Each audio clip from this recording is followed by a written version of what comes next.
नमस्कार, आप देख रहे हैं स्ट्रीट बज़ और मैं हूं आपके साथ आरुषि राय और स्वागत है आपका हमारे विशेष कार्यक्रम झारखंड का चुनावी चक्रव्यूह में। झारखंड में चल रही है सत्ता की दौड़, बारी है राज्य के मुखिया को चुनने की और चुनने का काम करेगी आम जनता। अब क्योंकि भारत में होने वाले चुनाव में जाति बड़ी अहम होती है, इसलिए राजनीति में जाति का बड़ा खेल होता है।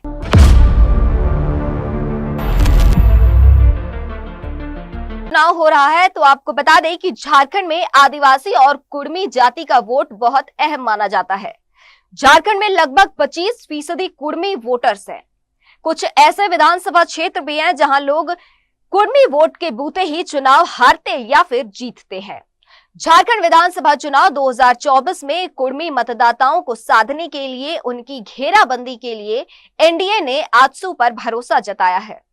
एनडीए में आजसू को 10 सीटें सिल्ली, जुगसलाई, गोमिया, रामगढ़, लोहरदगा, पाकुड़, ईचागढ़, मांडू, डुमरी और मनोहरपुर सीटें मिली है, जिसमें से आजसू सुप्रीमो सुदेश महतो खुद सिल्ली सीट से चुनाव लड़ेंगे।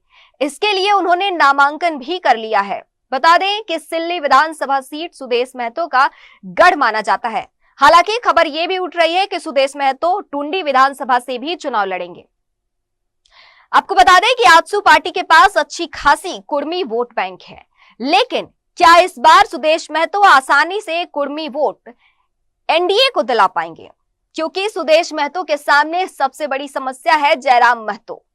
हालांकि जयराम महतो ने सिल्ली सीट से देवेंद्र नाथ महतो को अपना प्रत्याशी बनाया है। जयराम की बढ़ती लोकप्रियता और लोकसभा में उन्हें हासिल मतों से यह अंदाजा लगाया जा सकता है कि सुदेश के सामने जयराम महतो और उनके प्रत्याशी देवेंद्र नाथ महतो एक बड़ी चुनौती बन सकते हैं, क्योंकि जयराम महतो के पास भी कुर्मी वोट बैंक है।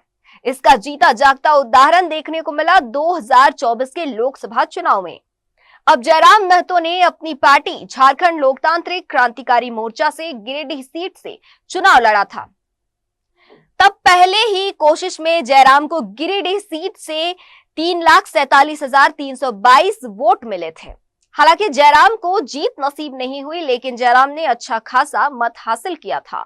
खैर, वो तो लोकसभा की बात थी, लेकिन विधानसभा में भी सुदेश महतो को मात देने के लिए जयराम ने देवेंद्र नाथ महतो को उनके सीट यानी सिल्ली विधानसभा से मैदान में उतारा है। देवेंद्र भी जयराम से कुछ कम नहीं है। देवेंद्र महतो ने पहली बार लोकसभा चुनाव 2024 से राजनीति में कदम रखा और रांची लोकसभा सीट से उन्हें 1,32,647 मत प्राप्त हुए। आपको बता दें कि सिल्ली विधानसभा क्षेत्र भी रांची लोकसभा में ही पड़ता है। इससे यह अंदाजा लगाया जा सकता है कि सिल्ली विधानसभा से देवेंद्र नाथ महतो को कुर्मी वोट जरूर मिलेंगे। सिल्ली में 34% मतदाता लगभग महतो है। सुदेश महतो और देवेंद्र नाथ महतो के बीच कुर्मी वोट को लेकर खींचातानी चल ही रही थी कि इसी बीच जेएमएम ने इस सीट से अमित महतो को अपना प्रत्याशी बना दिया है। बता दें कि 2014 के विधानसभा चुनाव में झारखंड मुक्ति मोर्चा के अमित महतो ने 29,000 वोटों से आजसू सुप्रीमो सुदेश महतो को हराया था। बाद में तथाकथित मामले में अमित महतो को सजा के बाद इस सीट पर उपचुनाव हुआ, जिसमें अमित महतो की पत्नी सीमा महतो ने सुदेश महतो को हरा दिया था। हालांकि 2019 के विधानसभा चुनाव में सुदेश महतो ने सीमा महतो को मात दे दी, लेकिन इस बार सुदेश महतो के सामने दो बड़ी चुनौतियां हैं। एक तरफ देवेंद्र नाथ महतो और दूसरी तरफ अमित महतो। तीनों प्रत्याशियों में मुकाबला दिलचस्प होगा। ये देखना काफी रोचक होगा कि कुर्मी वोट साधने में कौन सफल होता है, आजसू सुप्रीमो सुदेश महतो या झारखंड लोकतांत्रिक क्रांतिकारी मोर्चा के देवेंद्र नाथ महतो या फिर जेएमएम के पुराने सिपाही अमित महतो।